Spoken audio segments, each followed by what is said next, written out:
Bax. Fayl tabı deyəndə şolar buranı nəzərdə tutur. Fayl tabında bu birinci nə yerləşir? Info, new, open, save, save as, print, share, export, close, account options. Yəni bu nədir? Fayl tabında yerləşənlərdir. Bizə bizə nəyi soruşur? Hansı əmrlər fayl tabında yerləşir? Biz hansıların adını gördük? Gəlin baxaq. Birinin adını gördük, open adını gördük, bəli gördük. Copy sözü gördünüz burada. Məncə yox. Copy sözü var idi burada. Copy sözü baxaq görə copysində var idi mi? Baxıram ki, Word-ün içində copy sözü yox idi. Sonra baxıram ki, burada nə var idi başqa? Options var idi, var idi. Demək, 1 var idi, 3 var idi. Sonra hansı var idi? Close var idi, var idi. Cut var idi, yox idi. Paste var idi, yox idi. Exit var idi. Yəni, baxaq ki, exit var idi burada. Baxaq, baxaq, baxaq. Exit görsünüz burada. Yox. Deməli, başqa nə var idi? Demək, exit yox idi. Bir də var idi save as. Save as hamısında var. Deməli, burada olacaq 1, 3, 4, 8. Yəni, variant olacaq A variantı. Gələcəm bu biri suala. Bu biri sual nədir? Deyir, aşağıdakı cədvəldə ASCII kod sistemindən bir fraqment nəşr olunmuşdur.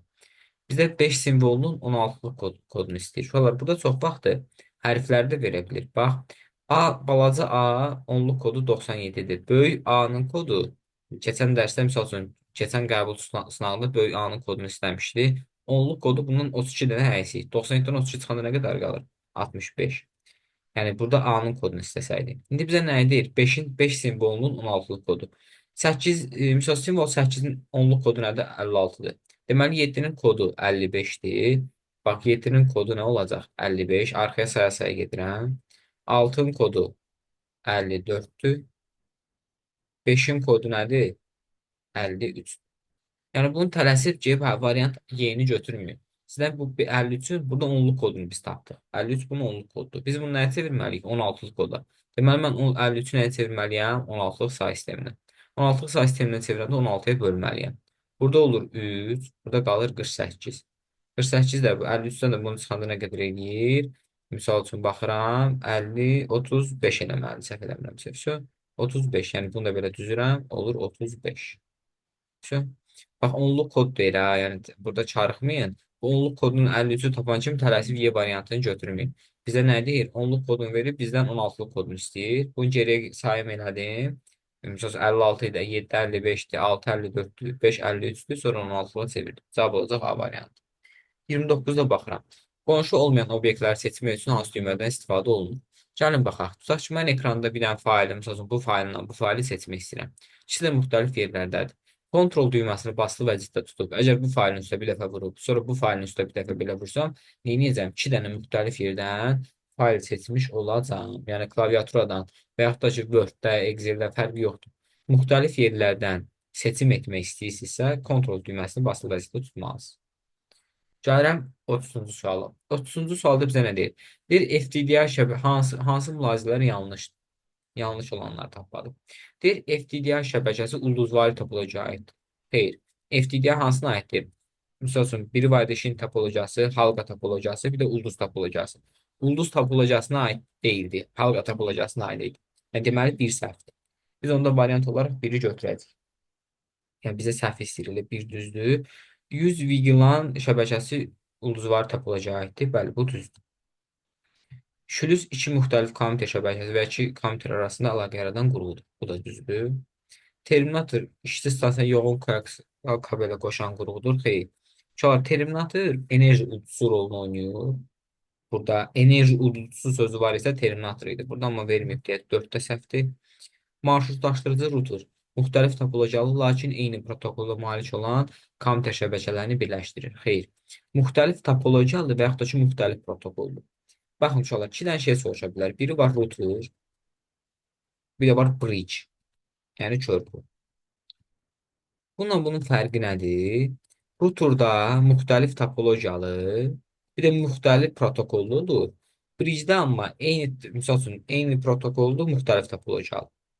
Bax, bu gördüyünüz bu tərif bridge-ə aid, yəni körpüyə. Amma bu marşrutlaşdırıcı aiddir. İkisi də müxtəlif olsaydı router aid olardı. Deməli, 5 də səhvdir. Cavab olacaq 1, 4, 5. Yəni cavab olacaq D variantı. Gəlirəm 31-ci suala. 31-ci sualda bizə nə deyir? Rəng təsvirini 1 piksel yadda saxlamaq üçün 10 bit tələb olunursa, Rəng çalarlarının maksimal sayı neçə olar? Maksimal sayı deyirsək olar 2 üstü n üstündən tapılır. Bizə rəng dərinliyini 1 pikselini saxlamaq üçün 10 bit verib. Yəni n-ə 10 verib. 2 üstü 10 olacaq. 2 üstü 10 da cavab olacaq nə? 1024. Cavab olacaq B variantı. Mətni bütünlüklə seçmək üçün hansı düymələr kombinasiyasından istifadə olunmalıdır? Təbii ki, bunu həmişə elədiyimiz Ctrl-A funksiyası ilə bütün mətndə nə qədər yazı varsa, hamısını nə edə bilərik? Seçə bilərik. 32 dənə cavab olacaq C variantı. Gəlirəm 33-ə. Əməliyyat sistemi periferiya qurğuları ilə qarşılıqlı əlaqəsini təmin edən proqram. Proqram deyirsək olar, bu driver. Əgər yox, elektron sxem sözü olsaydı, bu kontrollar olacaqdı. Əməliyyat sisteminin periferiya qurğuları ilə qarşılıqlı əlaqəsini. Misal üçün, mən bir dənə printer işlədirəm. Mən bu otaqdayım. Printer misal üçün bundan 2 otaq o bir otaqdadır da. Mən misal üçün buradan printə vururam, o bir otaqda çapdan çıxır. Yəni mən nə etmişəm? Həmin printerin driverini qoşmuşam. Eyni qayda burada aiddir. Translator tərcüməçidir, yəni iki cür olur. Assembler, misal üçün, interpreter, bir də kompilator bunlar tərcümə edir. Maşın dilindən kompüter dilinə tərcümə edir. Portda bildiyimizdə USB portları var. Elipti portu var. Bu da portlara aiddir. O biri sınaqlarımızda gördüyümüz şeylərdir. Qabağımıza çıxsa deyəcəm. Elektron cədvəldə 12 xanadan ibarət diapazon seçilmişdir. Uyğun diapazonun aşağıdakılardan hansıdır? Biz xana sayını tapmalıyıq. Şolar, xana sayını tapmaq üçün nə etməliyik? Sətri vurmalıyıq sütuna. Bu bunun qaydasıdır. Sətri sütuna vurmalıyıq. Gəlin görək, sətri sütuna vuranda burada hansılardan biz ala bilərik. Öncə birinciyə baxaq. Birinci nə deyir? A1-dən D4-ə. A1-dən D4-ə neçə dənə sütun var? A, B, bax, A, B, C, D. 4 dənə sütun var, düzdürmü? Bəs neçə dənə sətri var? 4-dən biri çıxıram, üstünə 1 gəlirəm. Yəni sətirdə belədir. Sondan əvvəli çıxsa üstünə 1 gəlsin. 4-dən biri çıxdım, oldu. Şu ekran görürsüz də yəqin. Ekran payı. Hə, hə. Bəli, 4-dən bəli. 4-dən biri çıxıram, üstünə 1 gəlirəm. 4-dən biri çıxdım, 3 üstünə 1 gəldim, yenə 4. 4-ü 4-ə vuranda eləyir 16. Burada 16 dənə xana edir. Demə A variantı səhvdir. B variantına baxıram. 5-dən 3-ü çıxıram. 2, üstünə 1 gəlirəm, 3 eləyir.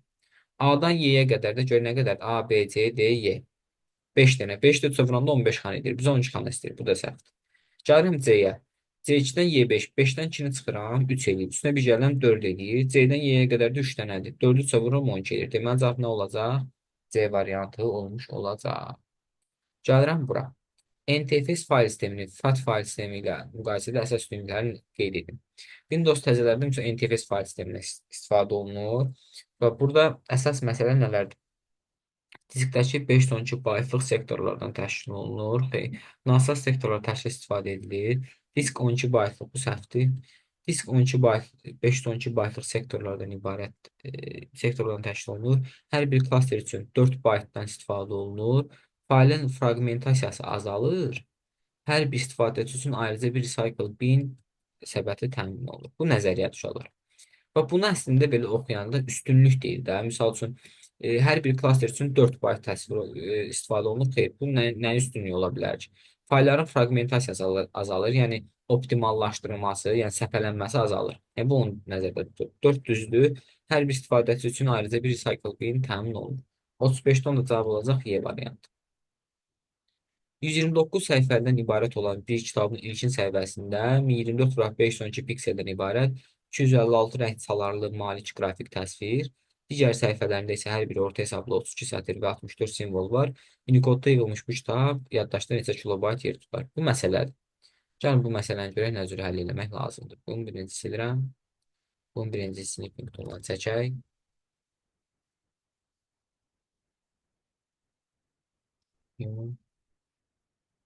Canım çəkdim. Canım necə? Uşaqlar, demək biz iki dənə düstur bilirik. V bərabərdir A vuraq B vuraq N. Burada A vur B pikseli bildirir, N rəng dərinliyini bildirir. Bir də var, həcm bərabərdir, sətir vuraq S, S, S düsturu deyirlər. Gəlin, bu ikisini də toplamaq lazımdır. Birincidə şəkil veribdir. 129 səhifənin kitabın ilk səhifəsində, yəni səhifə bir dənə səhifədir da, bir dənə səhifə. Birinci səhifəsində 1024 vursun 512 pikseldən ibarət 1024 vuraq 512 vuraq 256 rəng çalarlı. Əgər rəng çalarlı söz varsa, misal üçün biz bayaq bunu 2 üstü n kimi görəcəyik. 256 2 üstü 8 deməkdir. Mən bunu 8 bit kimi görəcəm. 8 bit kimi görəcəm. Sonra üstə gələk. Qrafik təsvir digər səhifələrin isə 129 səhifənin birinci səhifəsi buysa, qalan səhifəsi birinci çıxanda yerdə qalır neçə səhifəsi? 128 səhifəsi. 128 səhifəsində 128 buraq hər birində orta hesabla 32 sətir, buraq 32, buraq bax sətir, simvol, misal üçün simvol var. Unicode-da hər bir sətrin 64 simvol var. Səhifəni vurdum sətrə, vurdum simvola. Bir də Unicode-da deyir deyə mən bunu 16 bit kimi götürəcəm artıq. 1 bayt yox, 16 bit kimi götürəcəm. Sonra deyir bunu kilobaytda nə qədər yer tutar? Kilobaytda deyirsə mən bunu hər birini 213-ə bölməliyəm. Kilobaytda deyirsə 213-ə, megabaytda desəydi 220-ə böləcəkdim. Sonra bu ikisini bölüb bunu toplamalıyam. Gəlin bölək. 210 budur, 209 budur, 203 budur. 210, 209, 203. Nə qədər edir? Burada eləyir, şu olur 19, 206 vurulsun 209 eləyir də, burada qalır. 206-nı da 209-a vuranda 206 vuraq 203 olur. Bu da 209 edir. Bu da 512 edir birinci tərəf. Üstə gələk. 128 2 üstü neçədir? 7. Bu 2 üstü 5. Bu 2 üstü 6. Bu 2 üstü 4. Aha. 2 üstü 10. 2 üstü 10 da üstünə 12 gəndə 222. 222-nin də 2 üstü 13. 22-dən də 13 çıxanda qalır 9. 200, Müəllim, bəli, bəli, bəli, deyin. Hayda, eşidirəm.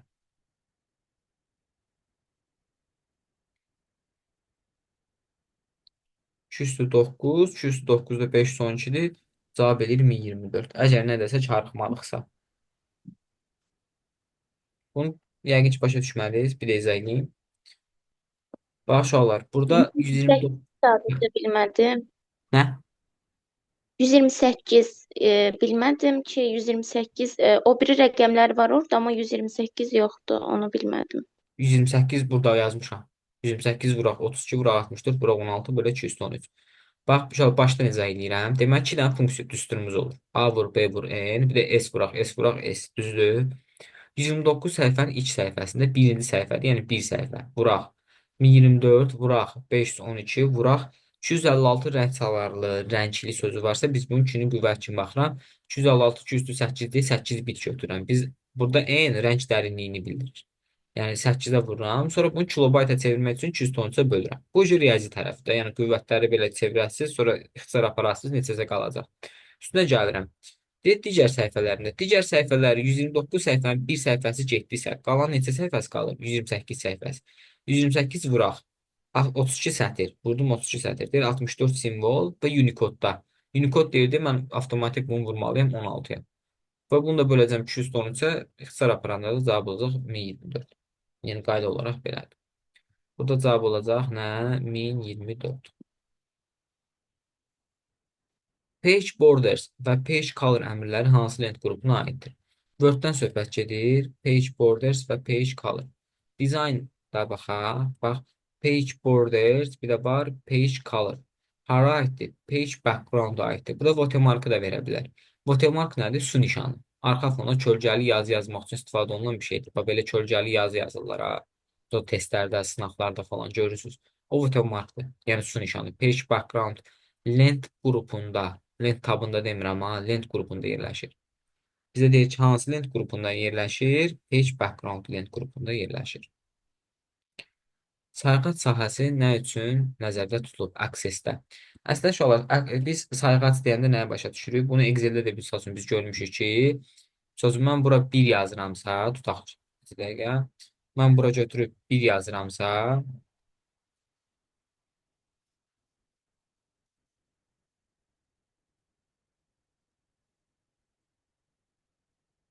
Access-dən də görsəm.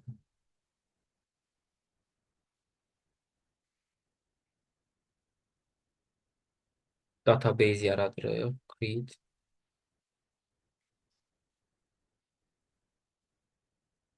Misal üçün, sayğac odur ki, sayğac odur ki,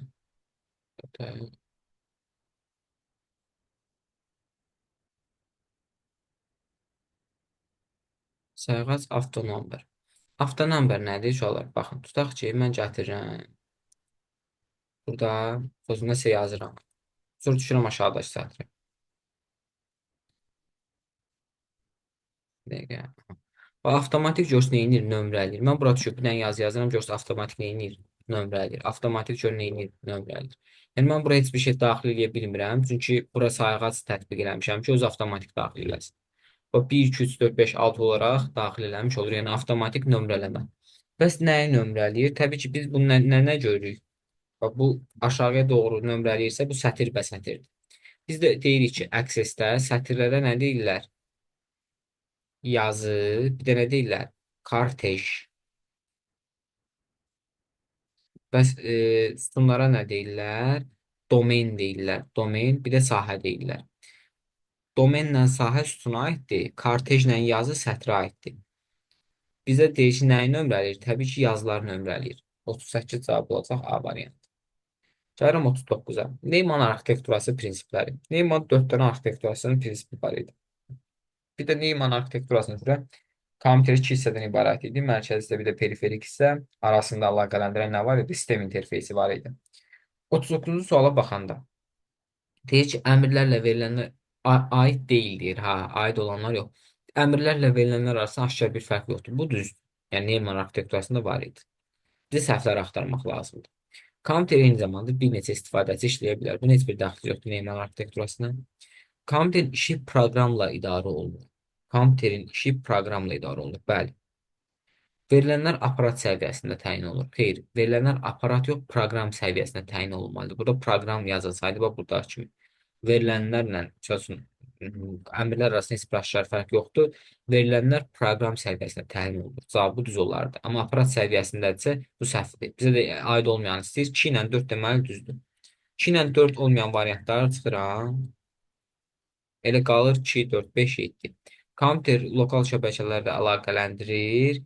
E, hə, kompüterin işi qrafik interfeysi əsaslanır. Bu da düz. Bu şey kompüterə görə düzdür, amma Neyman arxitekturasının içində yox idi da belə bir anlayış. 4 dənə növ idi. Verilənlərlə, sonra əmrlərlə verilənlər arasında aşkar bir fərq yoxdur. Verilənlər proqram səviyyəsində təyin olunur. Kompüter ardıcıl ünvanlanan vahid yaddaşa malik olur və bunlar hamısı Neyman arxitekturasına aid idi. Gəlirəm 40-cı suala. Doğru mülahizəni seçin. Baxıram ki, onlar verilənlərin qiyməti onun mənasını ifadə eləyir. Bəli, düzdür. Bu düzdür. Verilənlər bazasının informasiyanın saxlanması, emalı və axtarışı təmin etmək üçün nəzərdə tutulmuş tətbiqi proqramdır. Verilənlərin saxlanılması, toplanması, axtarış, emal falan filan bu başqa bir şeydir. Bu informasiya toplanması, saxlanması, ötürülməsi, emal ona aid idi. İki səhvdir. Yazılar bir-birindən heç olmasa bir sahənin qiymətinə görə fərqlənir. Düzdür. Yəni bir sahədə qiymət, məsəl üçün, bir sahənin qiymətinə görə fərqlənir. Bir sahənin qiyməti. Sahə nədir? Sütun. Yazılar bir-birindən heç olmazsa bir sahənin qiymətinə görə fərqlənə bilir. Məsəl üçün, mən bir sahədə, bir sütunda 25 yazmışamsa, o bir sütunda başqa bir rəqəm yazmışamsa fərqləndirə bilərəm. 3 də düzdür. Cədvəlin hər bir yazısı eyni struktura malik olan sahələrdən ibarətdir. Xeyr. Nisbətin gücü domenlərin sayı. Yox. Nisbətin qüvvəti domenlərin sayı. Qüvvət. Qüvvət. Buna bir qrupda tələbələr buna qüdrət deyirlər. Qüdrət deyəndə bilinən şey nisbətin qüdrəti deyil. Həm nə deyil, belə deyirlər, el yadına saxlayırlar. Qüd, domain. Bax, belə bir şey yadına saxlayırlar ki, müəllim, yadımızda elə qalır. Nəsə 5 də səhvdir. Cədvəllərlə yazıların arasında istənilən qaydada ola bilər. Mən misal üçün öz adımı 2-ci sətirdə yox, 5-ci sətirdə yaza bilərəm. Onun heç bir dəxsi yoxdur. Yəni C variantı düzdür. Yəni bu düz deyil. Sistemdə əvvəlcədən təyin edilmiş qrafik əsasında hansı tapşırığın icrası, sistemin yenidən yüklənməsi və ya başqa əməliyyatlar həyata keçirən proqram hansıdır?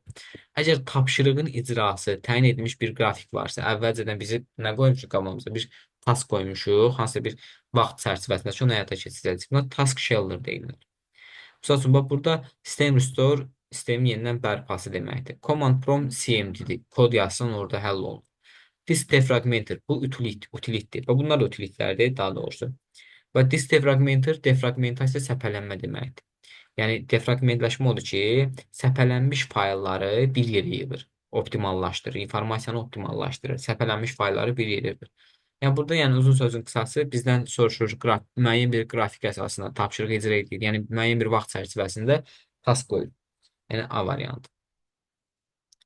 İkinci sual. Variantlarda hər bir axtarış sistemimizdə 4 müxtəlif sorğu və onların nəticəsində tapılan səhifələrin sayı verilmişdir. Bu axtarışın şərtlərinə uyğun olmayan variantı seçin. Bura baxın, burada heç bir düstur verməyib. Bizə deyir ki, özün tap ki, burada hansı uyğun gəlməyə bilər. And və or verib. Bax, burada belə bir sistem var. Mən sizə belə bir şey izah edeyim. Bu da bir.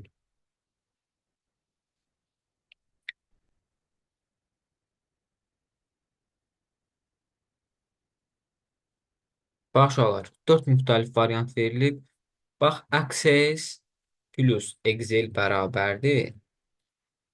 Access and Excel üstə gələk. Access or Excel. Yəni, bu qaydadır. Access and Excel bərabərdir. Access and Excel, Access or Excel. Gəlin görək, burada uyğun olmayan deyil, uyğun olmayan. Access and Excel 3300, Access or Excel 2500. Bax, bu bir də bunu baxın. 2500-dən 2100-ü toplayanda nə qədər eləyir?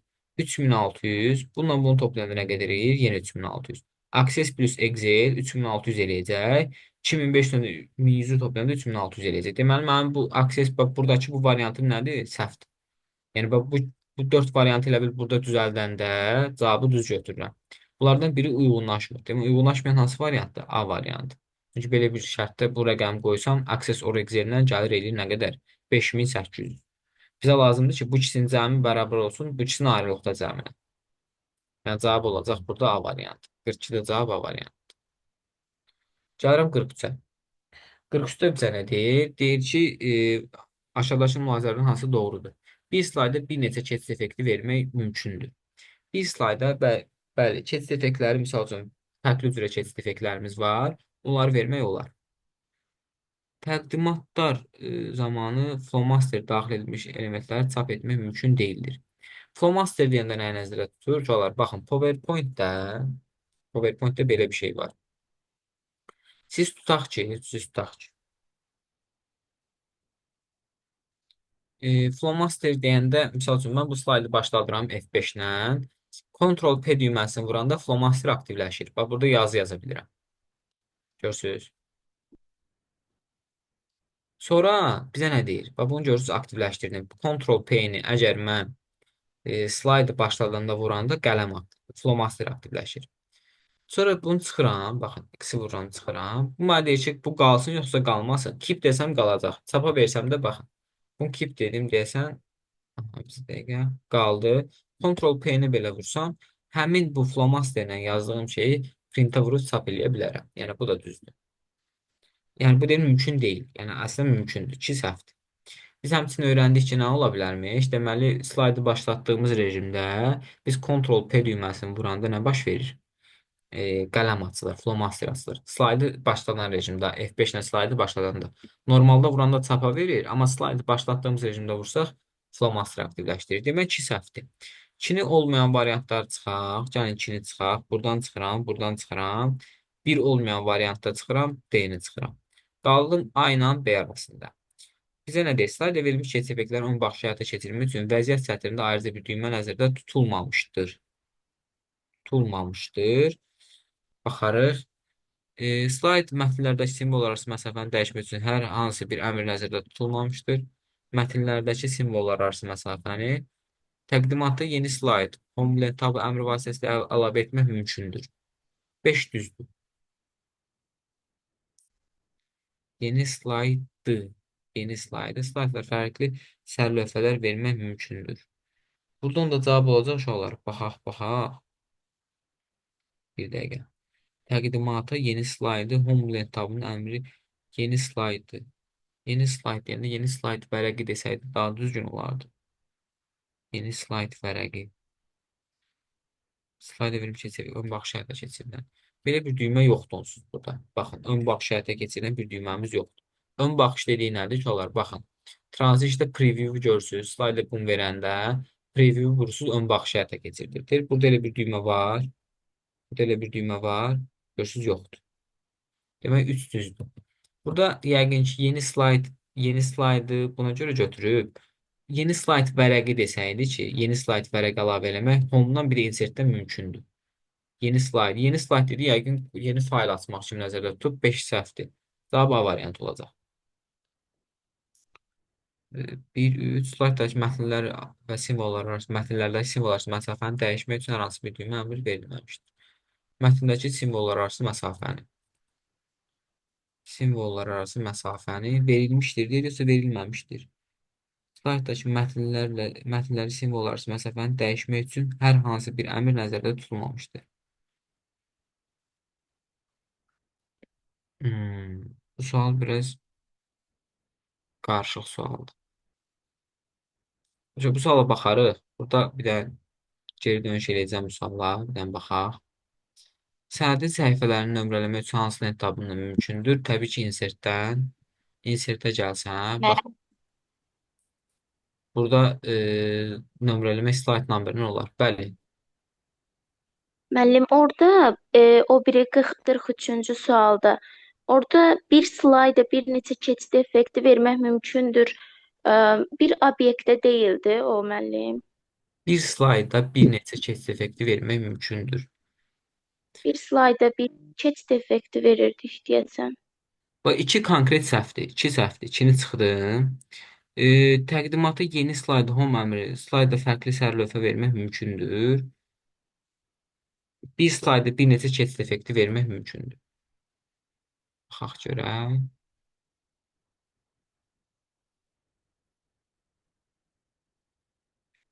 Məndə şey versiyası deyə 16-dır.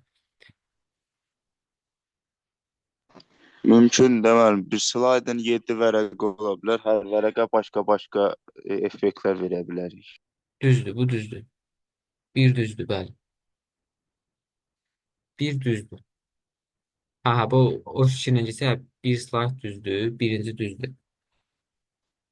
Burada biz siz nə ilə nəyin arasında qalıram? 1-3-4-lə 1-5-6-nın arasında qalıram.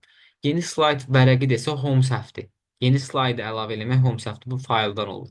Şimdi burada cavab 1-3-4-dür, 1-3-4-dür. 1-3-4 olacaq çox ehtimal. Cavabları da indi baxarıq. Burada 43-də cavab 1-3-4 olacaq. Slayda verilmiş ön baxış həyata keçirmək üçün 3 konkret düzü slayd mətnlərdəki simvollar arası məsafəni dəyişmək üçün hər hansı bir əmr nəzərdə tutulmamışdır. Simvollar arası məsafəni dəyişmək üçün. Məsafə, rəqəm falan belə bir şey yox. 1-3-4 olacaq cavab. 90% baxarıq cavaba. Aşağıdakılardan hansı elektron poçt proqramıdır? Baxıram. Outlook. Hansı variant olacaq? D variantı.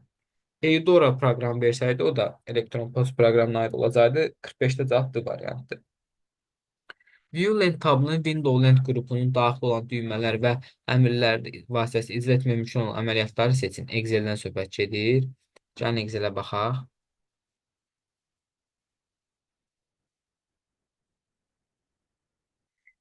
Bir slayda, bir slayd.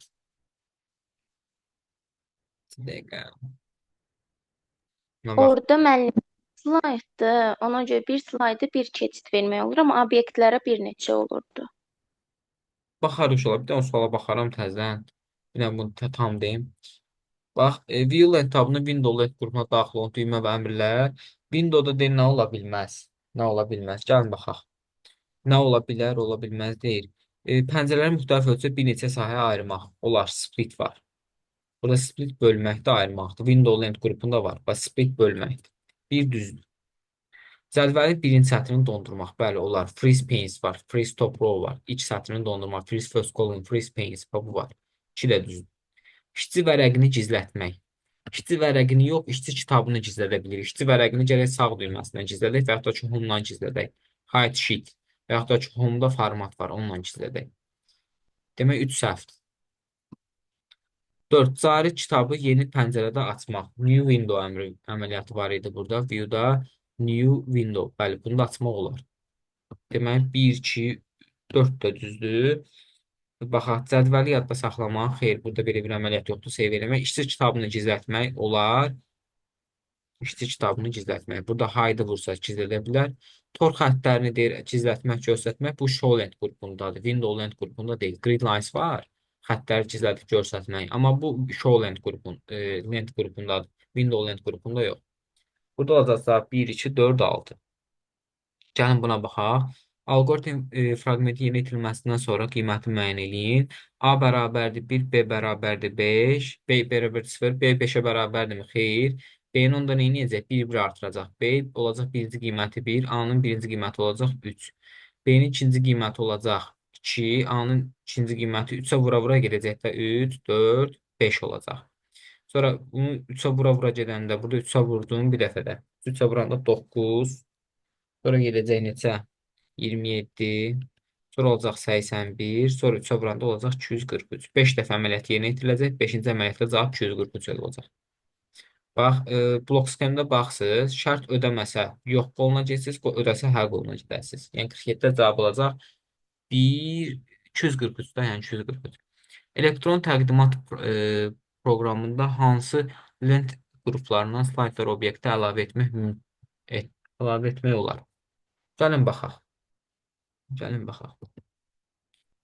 Slaytdan PowerPoint-də. Insert-ə baxırıq. Burada deyir, obyektlər əlavə eləmək olar. Gəlin baxaq. Obyektlər görə harada var? Birinci baxıram. Text lent qrupunda görək varmı? Text lent qrupunda varmı? Burada obyektlər var. Word artlar falan filan obyektlər əlavə eləyə bilərik.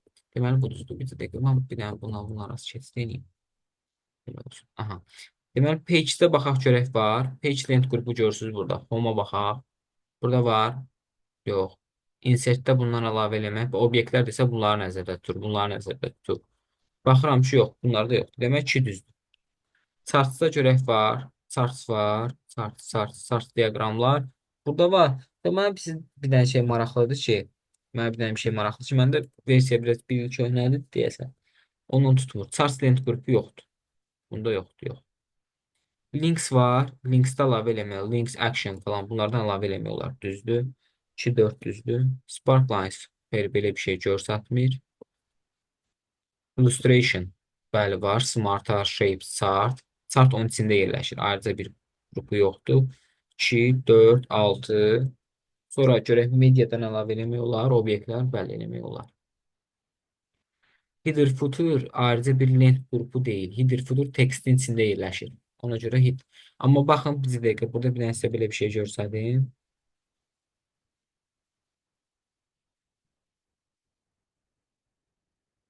Excel-də chartsın özünün ayrıca bir lent qrupu var. Excel-də.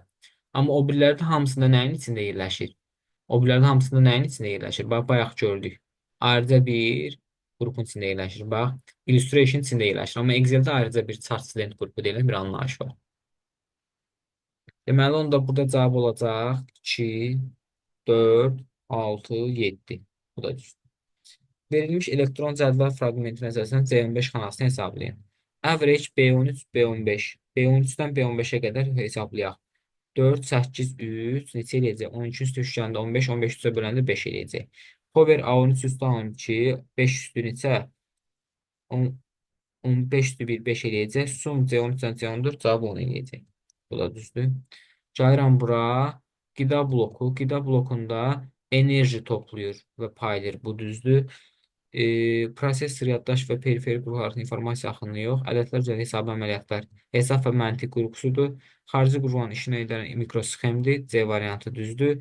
Ədədlər üzərində məntiqi əməliyyatlar həyata keçirilir. Prosesora malikdir. Bizə Y gələcək, 2 B ilə D gələcək, 3-cü də nə gələcək? C variantı. A variantı prosesor, yaddaş və periferi qruplar arasında informasiya axını idarə edir. Xeyr, belə bir şey anlayış bunların üçün daxil deyil. Bizə bir dənə burada bir dənə sual maraqlı qaldı.